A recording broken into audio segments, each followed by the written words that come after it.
लगानी बोर्डको गठन नै एउटा खालको बृहत स्ट्र्याटेजिक महत्त्व राख्ने परियोजना मा निजी लगानी र त्यस्तै सार्वजनिक निजी साझेदारी मोडालिटीमा ती प्रोजेक्टहरू अगाडि बढाउने सवालमा एउटा फास्ट ट्र्याक एजेन्सीको रूपमा गठन गरिएको थियो र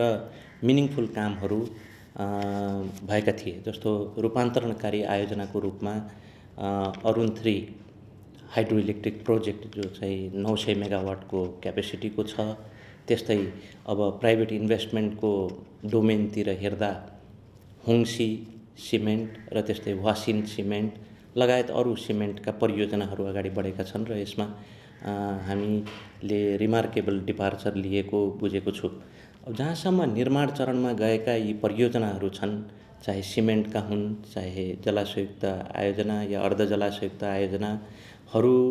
जो निर्माण चरणमा गइसकेका छन्, तिनलाई सहजीकरण गर्नुपर्ने, तिनको निर्माण चरणमा हामीले फेसिलिटेट गरिदिनुपर्ने चिजलाई धेरै इम्पोर्टेन्स पनि दियौँ र भएका सबै करस्पोन्डेन्सहरू प्रपरली ह्यान्डल पनि भए। यो एक हिसाबले कार्यान्वयन चरणमा रहेका अरू परियोजनाहरू पनि जसको हामीले आयोजना विकास सम्झौता र परियोजना लगानी सम्झौता गरिसकेका छौँ, त्यसलाई निर्माण चरणमा चाँडैभन्दा चाँडै पुगाउनका लागि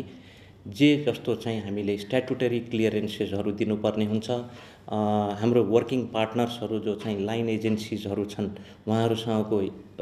समन्वयनलाई पनि प्रभावकारीता देखाउँदै हामीले चिजहरू टुङ्ग्याउनु पर्ने थियो। त्यो चिजलाई हामीले चाहिँ धेरै महत्त्व दिएर काम गर्दै आएका छौँ। यसले प्रोजेक्ट डेलिभरी, प्रोजेक्ट कार्यान्वयनमा पनि एउटा खालको इफेक्टिभनेस जरुरी देखिएको छ, किनभने मार्केटको क्रेडिबिलिटी, लगानी बोर्डको क्रेडिबिलिटी र लगानी बोर्डको कार्यालयको क्रेडिबिलिटी गाँसिएकोले र मूलभूत रूपमा रणनीतिक अप्रोचमै हेर्ने हो भने पनि लो ह्याङ्गिङ फ्रुट्सलाई हामीले ती विगतका कमिटमेन्टहरू जो सिरियस डेभलपर लगानीकर्ताबाट आएकालाई रियलाइज गर्नका लागि हामीले त्यसमा थ्रस्ट दिएर काम गर्दै गरेका छौँ। हामीले यी लगानी बोर्डको कार्यक्षेत्र भनेको अब 6 अरब भन्दा माथिका परियोजना र जहाँसम्म जलविद्युत या अन्य ऊर्जा परियोजनाको हकमा 200 मेगावाट भन्दा माथिका परियोजनाको कार्यान्वयनको सहजीकरण चाहिँ लगानी बोर्डले गर्ने चाहिँ कानुनत त्यो व्यवस्था छ। अब ती परियोजनाहरूमा हामीले सार्वजनिक निजी साझेदारीलाई व्यवस्थित गर्दै जाने सवालमा केही अरू मोडालिटिजहरू हामीले BOOT modality, build own operate र ट्रान्सफर मोडालिटी भन्दा पनि अरू मोडालिटीहरूमा पनि परियोजनाहरू सेक्टर स्पेसिफिक के उपयुक्त चाहिँ त्यो परियोजनाको ढाँचा, लगानीको ढाँचा को फ्रेमवर्क चाहिँ हामीले तयार गर्नुपर्ने छ। जहाँसम्म भए गरेका बोटलनेक्सहरू छन्, ती बोटलनेक्सहरूलाई छिचोल्न हामीले चाहिँ अलिक सल्युसन सेन्ट्रिक अप्रोचमा अगाडि बढ्नुपर्ने छ। त्यो सवालमा हामीले ग्याप एसेसमेन्ट पनि गर्दैछौँ र ओभरअलमा हामीले एडमिनिस्ट्रेटिभ ह्यासललाई चाहिँ कसरी हामीले चाहिँ ह्यासल फ्री बनाउन सक्छौँ लगानीकर्ताका लागि, जस्तो प्रोसेस स्ट्रिमलाइन गर्ने कुरो होला या प्रोसेसमा भएका जो फ्याटनेस छन् त्यसलाई किल गर्ने सवालमा पनि केही खालको भनौँ न अरू ऐन आयो, ऐन पश्चात 77 मा नियमावली आएको छ। नियमावली पश्चात अरू पनि चाहिँ हामीलाई एसओपीजहरू, कार्यविधिहरू लगायत चिजको चाहिँ हामीले कार्यलाई अगाडि बढाएका छौँ। यसले काममा एउटा खालको इफेक्टिभनेस र इफिसियन्सी पनि र जवाबदेहिता र तपाईँको अकाउन्टेबिलिटी पनि त्यसले बढाउने काम गरेको छ। हाम्रो मूलभूत रूपमा उद्देश्य भनेको नेपाललाई प्रिफर्ड भनौँ न प्रिफर्ड इन्भेस्टमेन्टको डेस्टिनेसन अफ चोइसको रूपमा चाहिँ हामीले रिपोजिसन गर्नुपर्ने छ। त्यो रिपोजिसन गर्दाको बखत हामीले एउटा खालको रणनीतिक योजना जो चाहिँ व्यावसायिक योजना सहितको रणनीतिक योजना तर्जुमा गरेका छौँ। त्यो योजनाले धेरै पिलारहरू आइडेन्टिफाई गरेको छ, पहिचान गरेको छ। जस्तो हामीले परियोजना विकास लाई व्यवस्थित गर्ने सवालमा परियोजना ब्याङ्कको अवधारणा चाहिँ पीपीपीको कन्टेक्स्टमा त्यसको ढाँचा पनि तयार गरिसकेका छौँ भने त्यसले हामीलाई मूलत लगानी भन्ने कुरो चाहिँ ब्याङ्केबल क्रेडिबल प्रोजेक्ट पाइपलाइनमै आउने भएकोले त्यस्ता चाहिँ कार्यान्वयन योग्य आयोजनाहरू जसको चाहिँ पीपीपीको फ्रेमवर्क अनुरूप यसको कन्टेक्स्टले माग गरे अनुरूपको अध्ययन गर्ने कार्यलाई अगाडि बढाउने सवालमा हामीले चाहिँ प्रारम्भिक कार्यहरू टुङ्ग्याइसकेका छौँ र हामी चाँडै विस्तृत अध्ययनमा केही परियोजनाहरू जो चाहिँ रणनीतिक महत्त्व राख्छन् र हाम्रो सेक्टोरल डेभलपमेन्ट स्ट्र्याटेजीसँगको फिटनेस हुने परियोजनालाई हामीले प्राथमिकता दिएका छौँ र हाम्रो आवश्यकताको पनि प्राथमिकरण गरेका छौँ भनेपछि मूलभूत रूपमा यी कार्यहरू अगाडि बढेका छन् र व्यावसायिक योजना सहितको रणनीतिक योजना भन्न खोजेको के भने अब रणनीतिक योजनाले एउटा रोड म्याप दिन्छ यो होम ग्राउन्ड डकुमेन्ट हो यो चाँडै नै 45औं लगानी बोर्डको बैठकले दिएको म्यान्डेट अनुरूप र स्वीकृत गरेको चाहिँ अवधारणाको ढाँचा अनुरूप हामी अगाडि बढेका थियौँ। यो रणनीतिक योजना जो हामीले तर्जुमा गरेका छौँ यसले मूलभूत रूपमा 4वटा पिलरलाई आइडेन्टिफाई गरेको छ जस्तो परियोजना विकास हामीले कार्यान्वयन योग्य आयोजना तयारी गरेनौँ भने हाम्रो चाहिँ probability of realisation of commitment चाहिँ बढ्दैन त्यसैले त्यो प्रोबेबिलिटी अफ रियलाइजेसन बढाउने सवालमा हामीले परियोजना विकासमा धेरै ध्यान दिनुपर्ने छ भन्ने त्यो रणनीतिक योजनाको रोड म्यापले तय गरेको छ। त्यस्तै अब हामीले सर्भिस डेलिभरी त्यो त प्रोडक्सन लाइन हो हामीले डिल गर्ने प्रोडक्ट भनेको प्रोजेक्ट हो तर त्यो प्रोजेक्टलाई डेलिभरी गर्नका लागि हामीले सर्भिस प्रोडक्सन लाइनलाई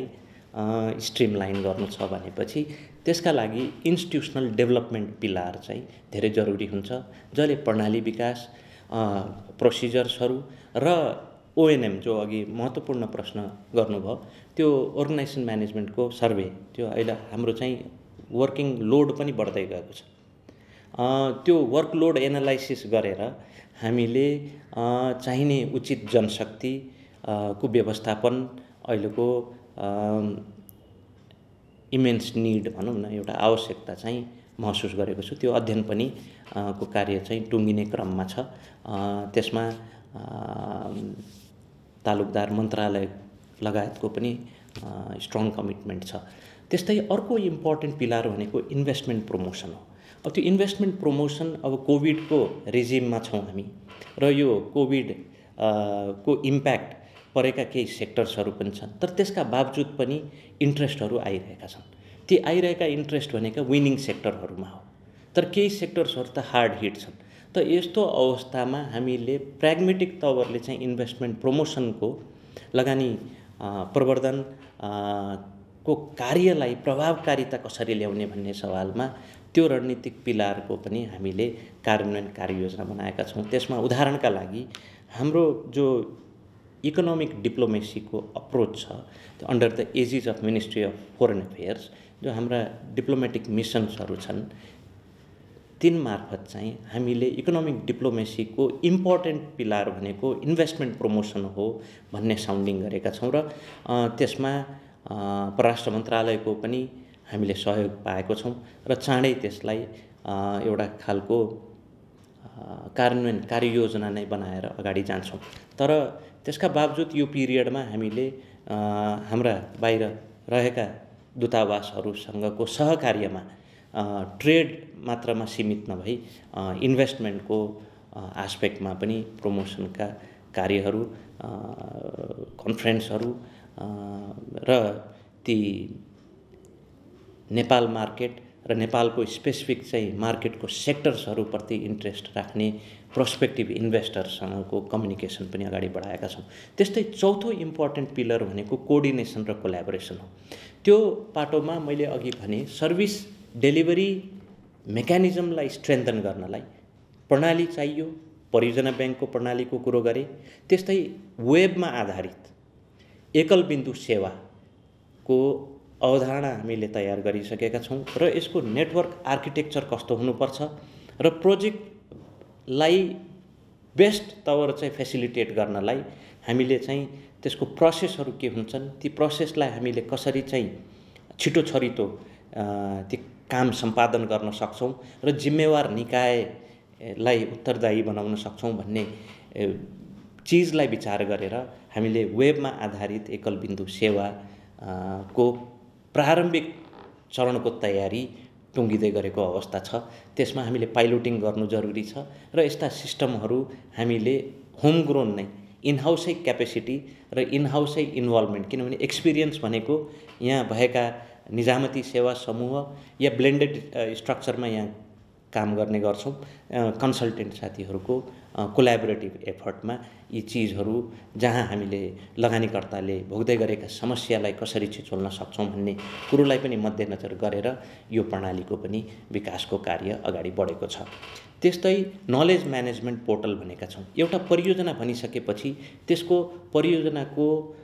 लाइफ साइकललाई हामीले मध्यनजर गर्नुपर्ने हुन्छ। परियोजना पहिचान हुन्छ, त्यसको विस्तृत अध्ययन हुन्छ, त्यो विस्तृत अध्ययनका कार्य टुङ्गिसक्नु भनेको त्यो परियोजना विकासको चरण हो। विकासको चरण टुङ्गिसकेपछि विकासकर्ताले वित्तीय व्यवस्थापनको कार्यलाई अगाडि बढाउँछ। वित्तीय व्यवस्थापनको कार्य टुङ्गिसकेपछि अनि मात्र परियोजना चाहिँ निर्माण चरणमा जाने हुनाले र निर्माण चरणमा मात्र होइन, निर्माण चरणमा गएर व्यावसायिक सञ्चालनमा आइसकेपछि त्यो सञ्चालनको पिरियड र हस्तान्तरणसम्मको हामीले चाहिँ ती चरणहरूमा हामीले फेसिलिटेसन सहजीकरण चाहिँ लगानीकर्तालाई गर्नुपर्ने भएकोले ती सबै चरणहरूमा हामीले गर्नुपर्ने कार्य कसरी कम्प्लिमेन्ट गर्नुपर्छ भन्ने कुरोलाई पनि होलिस्टिक तवरले सोचेर यी चाहिँ प्रणालीको विकास हुँदैछ र त्यसका लागि नलेज म्यानेजमेन्ट पोर्टलको आवश्यकता छ। उदाहरणको लागि एउटा परियोजना सम्बन्धित हामीले कुनै चाहिँ ठुलो निर्णय गर्नु छ भने विगतमा ती परियोजनासँग सम्बन्धित कतिवटा निर्णय भएका रहेछन् या त्यस्तै निर्णय अर्को परियोजनाको लागि कसरी गरिएको रहेछ भन्ने कुरो एट अ क्लिक चाहिँ डिसिजनकर्तालाई चाहिँ त्यो इन्स्टिट्युसन मेमोरी चाहिँ अभाइलेबल भयो भने क्वालिटी अफ डिसिजन र सहजै रूपमा ती ठुला डिसिजनहरू गर्न सहज पुग्ने हुनाले यस्ता प्रणालीको हामीले विकास गर्दैछौँ। त्यो भनेको सर्भिस लाई एन्हान्स गर्नका लागि नै हो। र जहाँसम्म अब लगानी बोर्डको कार्यालयको अधिकार,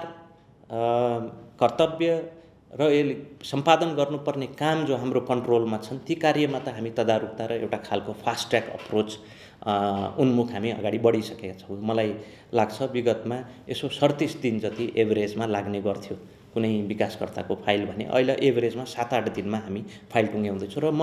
अहिले के भन्न चाहन्छु भने निर्माण चरणमा गएका परियोजनाका त्यस्ता कुनै पनि फाइल अहिले पेन्डिङ छैन र हामीले एउटा फाइल ट्र्याकिङ सिस्टमको मेकानिजमलाई पनि अगाडि बढाएका छौँ। भनेपछि यी चिजहरू हामीले अलिकति टेक्नोलोजीलाई आत्मसात गरेर एउटा खालको लिन एन्ड थिन इन्स्टिट्युसन भए पनि अलि स्मार्ट इन्स्टिट्युसनको रूपमा हामीले रूपान्तरण गर्नुपर्नेछ भन्ने कुरोलाई अफिसमा वेल इन्डक्ट्रिनेटेड भएको अवस्था छ र व्यावसायिक योजना जो अघि मैले भने त्यो बनाएर अगाडि बढ्नुको तात्पर्य भनेको पनि रणनीतिक योजनाले निर्धारित गरेका टार्गेट्स र गोललाई अचिभ गर्नका लागि चाहिँ हामीलाई बिजनेस प्लानको आवश्यकता थियो। के, किन, कहिलेसम्म चाहिन्छ भन्ने कुरो भन्दा पनि कसरी भन्ने